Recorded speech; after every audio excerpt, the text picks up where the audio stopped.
So, we talked about three conditions in transistor operation in common emitter mode, and that are cutoff, active and saturation. Okay. So, cutoff, when the forward bias of emitter base junction is not done. So, no base current, no collector current, that is cutoff, that is simple to understand, simplest to understand. Then we have active region, and active region means the collector base junction is prepared, is ready, is strong enough to draw electrons from this base which are injected by the emitter. It is sufficiently reversed bias.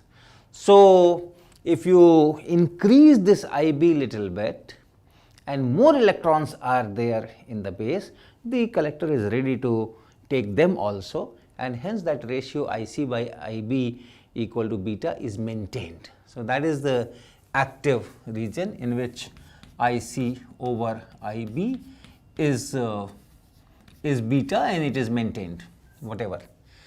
And then we have the saturation region. This is slightly tricky to understand, this saturation.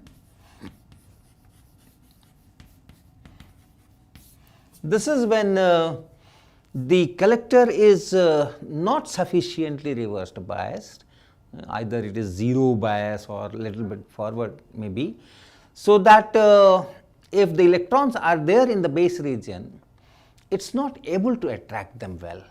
So, its capability of drawing electrons from this base region is saturated in that case, and that happens when you have large current in this load resistance. Remember this, our figure.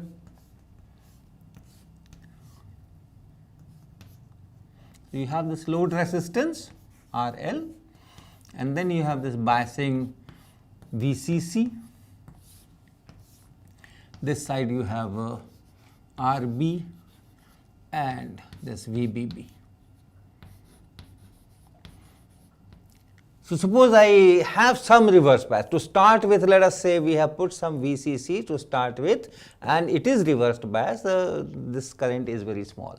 Suppose this VBE is very small, this current IB is very small, this is IE, this is IB from this side, this is IB, and then this is IC. So, to start with, suppose we have our biasing battery low, so that this IB is low and this is reverse bias, and IB is low, then correspondingly it will be beta times IB, but that is also low. So, that this VCE, what is VCE? VCE is between this point and this point, or this point and this point. This is VCE. So, that VCE is VCC and minus RL times IC. So, suppose we start with a small IB, we start with a small biasing here, and then you have a small IC, and then VCE is good enough, large enough. This quantity is small, it's VCC, and VCC is good. Let us say 2 volts we have put, and if this IC is very small, this will still be reversed bias, and it will collect the electrons, and this condition will be satisfied. But what happens if I increase this? If I increase this VBE, if I increase this IB, what will happen? If IB is increased, IC is increased, and if IC is increased, then VCE is decreased. So, that reverse biased voltage decreases, okay? And if reverse bias voltage decreases, the strength with which it is attracting these electrons decreases, and there could be a situation, if you are increasing IB, there could be a situation that this IC is now so large that this thing is close to 0, and in that case your reverse biasing is gone, although the same battery is there. We have not changed this RL or this battery, the same is there, but by just increasing this, you can get a situation where now IC is increased so much that this drop this drop is now very small, because this drop is VCC minus RL and IC. The current is going in this direction, remember, the current is going in this direction. So now we say that it has reached saturation stage, and if you increase this IB further, since it is no more sufficiently reversed bias, it will not follow this equation, it will not draw that much of current, and it will almost be constant at its maximum value. So it has saturated. The capability of drawing the electrons from this base is saturated, and therefore this current is no more increasing. Even if you are increasing IB, this is not increasing. So that is the saturation region. So these three regions we talked about. Then we talked of the input characteristics, which is very simple IV characteristic, and then the output characteristics, which are very important. So in output characteristics, we have this VCE and we have this IC, and then we saw that the characteristics are of this type. So this is for one IB. This is for one IB. Let us say IB is 10 microamperes. And then if I go for another IB, then this curve goes something like this, like this. This is for IB equal to 20 microampere, and so on. You can go on drawing. And here, this is the active region.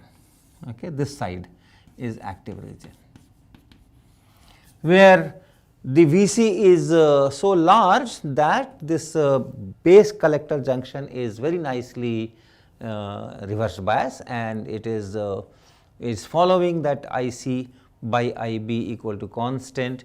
So even if you increase or decrease this VCE little bit, the IC remains the same because IB remains the same. So it is decided by IB. The collector current is decided by IB. That is how it should be. It should be in a reverse bias condition. The reverse bias, if that start deciding, that means you are in this saturation zone. So this part is that saturation zone.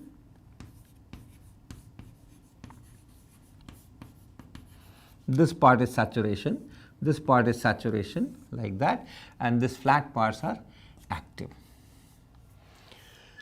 Okay, now based on this, let me start with an application for which the transistor is primarily known, and that is transistor as an amplifier.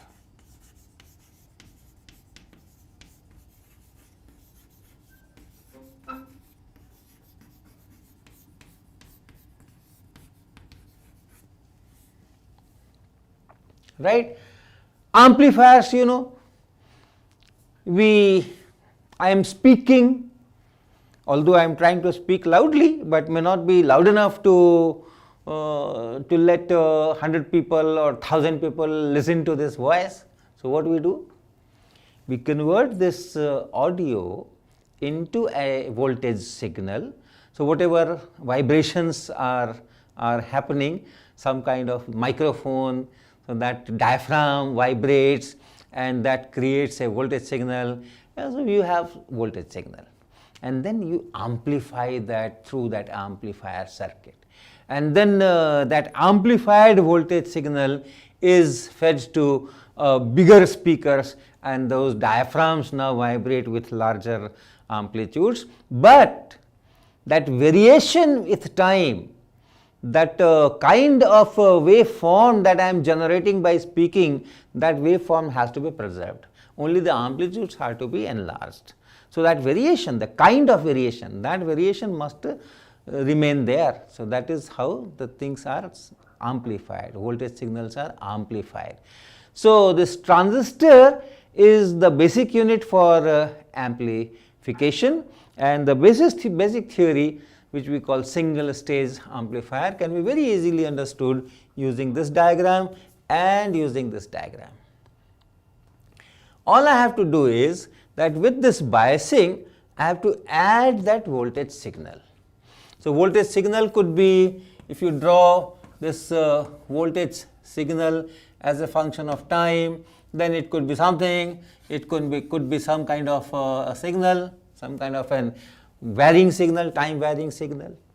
And what we wish is that same signal, similar signal is generated after amplification, only these amplitudes are now larger. So, everywhere. So, if you have a, let us say, JPG type of picture, you just stretch it to increase this amplitude, keeping this time axis same. So, you stretch it in y direction and these amplitudes are increased and this scale remains the same. So, that is how we need. So, this signal, this voltage we add here in this biasing. Okay. So, here if I add this, let me draw a fresh diagram also I can draw. So, same diagram I am repeating.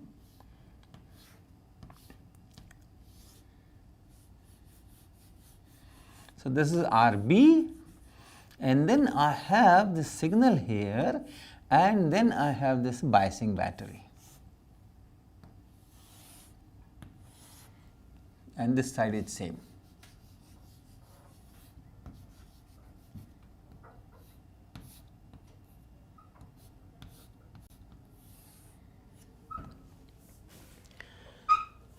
And this signal is supposed to be small, right? This signal is supposed to be small. This biasing voltage is there, and you have chosen this biasing voltage here and here in such a way that you are well in the active region. Okay. So, in this diagram, let us say I am somewhere here. When there is no signal, let us say we are somewhere here. Let us say we are somewhere here. That means when this signal is 0, then this VCC and this VBB have such values. They have such values that the base current is okay, this is the base current.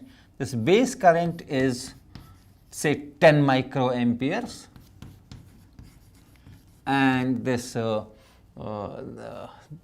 VCE is something. This VC is something, maybe let us say 4 volts. So, this VC is 4 volts from here to here. From here to here, this is VCE, which is also your output voltage, right? This is collector, this is collector, this is collector voltage, and this is emitter voltage. This is emitter voltage. So, this VCE is nothing but the voltage between this point and this point, which is also called output voltage. So, this is the scenario, and suppose in this condition this VCE or VO is your 4 volts, right. Now, the signal is there. So, at a certain time the signal is 0, but then as time passes it changes. Let us say it changes by a small amount delta Vs. So, this Vs which was 0, from Vs equal to 0 it goes to Vs equal to delta Vs. What will happen to IB? The IB will also change. Okay, the IB will also change. And if you write equation, what is from this point to this point? This is VBE. So, let me write VBE equal to, okay, VBE equal to. So, I am trying to write VBE, this voltage. What is this voltage? This voltage is, here this is 0. So, this is VBB, here it is VBB.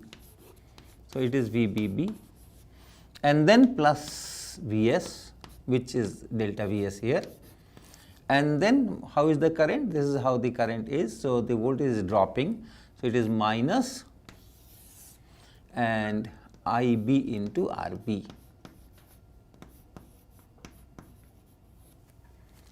Okay. So, this is how it is. VB is this VBB and then plus this delta Vs, or let me write it Vs. Let me write it Vs. Let me write for general time. plus Vs and minus IBRB. This is at the general time, or say at some time t. And then at t plus delta t, what happens? So this delta VE changes. We are interested in changes, remember, changes. So change delta VBE is equal to change in this is 0, VBB is fixed, so change in this is 0, then this delta Vs, and then minus change in IB, and RB is fixed, right. So this signal is changing. At certain time it has some value which let us say Vs, at certain time it is Vs, and then after delta t time it has become Vs plus delta Vs. So this signal has changed.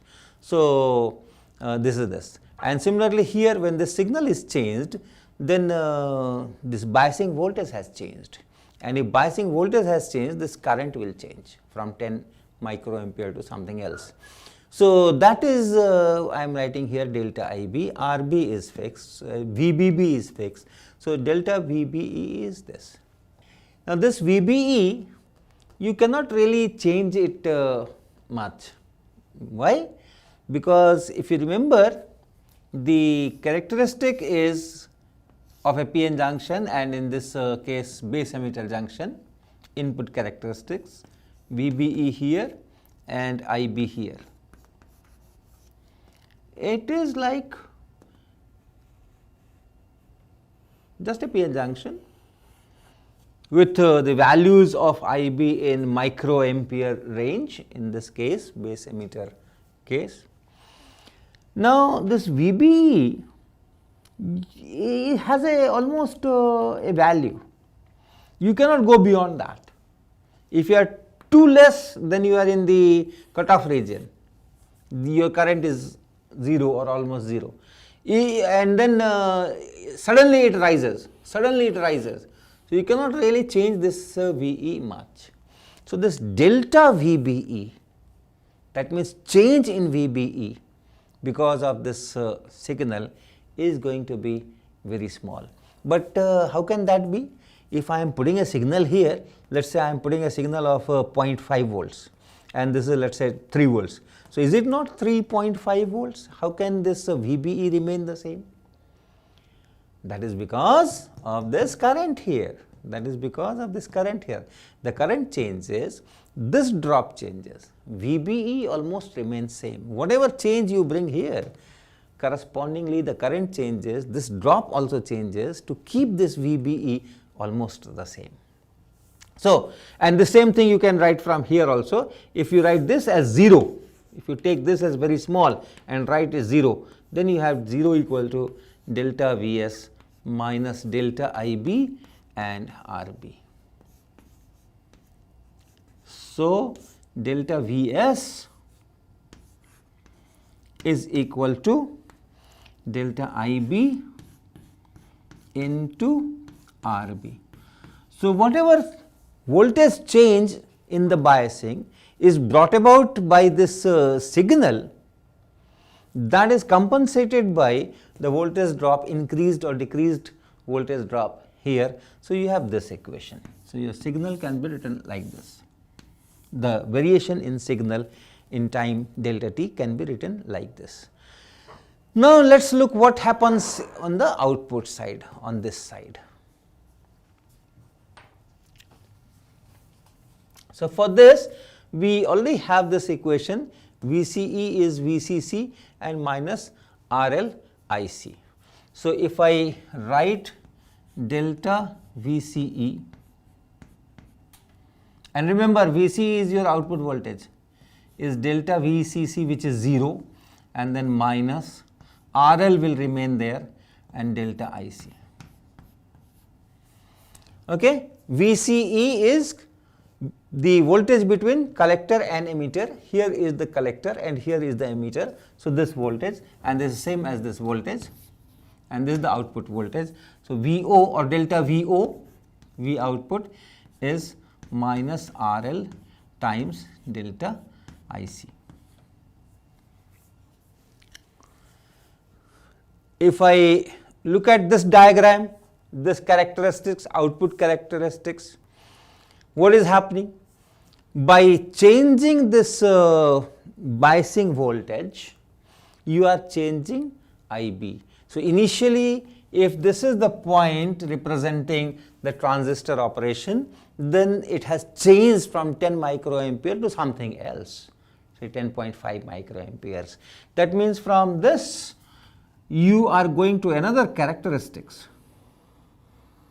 Your transistor operation was represented by this point, now it will be represented by a point on this characteristic, on this, which corresponds to that IB equal to that changed value, say 10.5 microampere or whatever. Okay.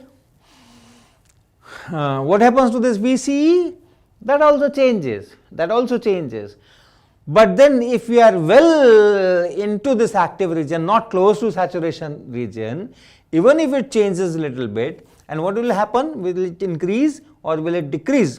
It is minus RL into delta IC. So, it will decrease, but if you are not here, you are somewhere here, doesn't matter, your IC remains the same, because this is flat. In active region this is flat. So, IC has changed from here to here, and the change in IC, that is the delta IC, this is our delta IC. Okay, IC was this much and now IC is this much. So, this is delta IC. So, this is how things will work, and if I divide this delta VO by this delta Vs, what I will get? I will get voltage gain. So, if the signal varies by this delta Vs, this output voltage varies by this delta V naught, right. And the kind of variation, if it is all linear, and it is linear, what is that? Delta V naught VO divided by delta Vs, this is minus RL delta IC, and then divided by RB and delta IB, and this is beta. We are in the active region, so this is beta. So, this is minus beta times RL by RB, and this is constant. So, whatever is delta Vs, a proportionate change will come in this output voltage. So, the waveform, shape of the waveform will remain same, only the proportionately it will be increased, the amplitudes will be increased, right. So, that is how the amplification has taken place. This signal has been amplified here, right. We are only interested in the changes. Remember, you can always put capacitors and all those things to filter out any DC there, and the time varying part is only taken. One important part is this minus sign here. So, what does this minus sign tell you? It tells me that amplification is there, magnitude it is increasing, because this beta can be 100, 200, etc., and then this is a fixed ratio. But minus tells you that if the signal voltage increases, then the output voltage decreases, and if the signal voltage decreases, then the output voltage is increased. So, if you have this kind of signal here, after amplification what will happen? This magnitude is increased, let us consider only this part. So, this magnitude is increased, but at the same time it has gone down. So, it is going like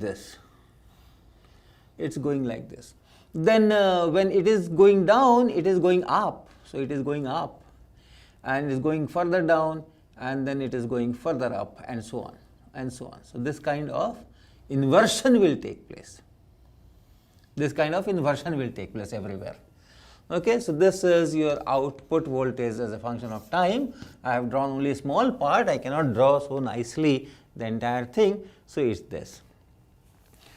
So, if I draw a better figure, a simpler figure rather, if my signal is like this, then the output will be like this.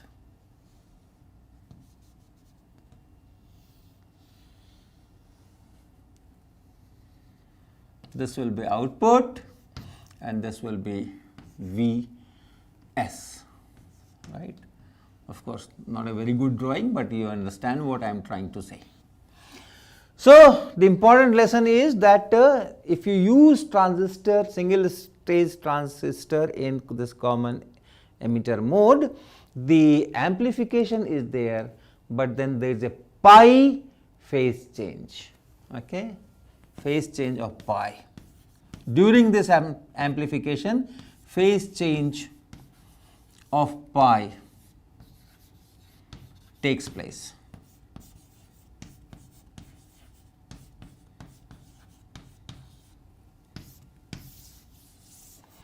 So, this is the basic physics of amplification by transistors, and after that you can make varieties of circuits and put more stages and put different elements and do a better job as required by the problem in hand, but this is the basic physics of amplifier.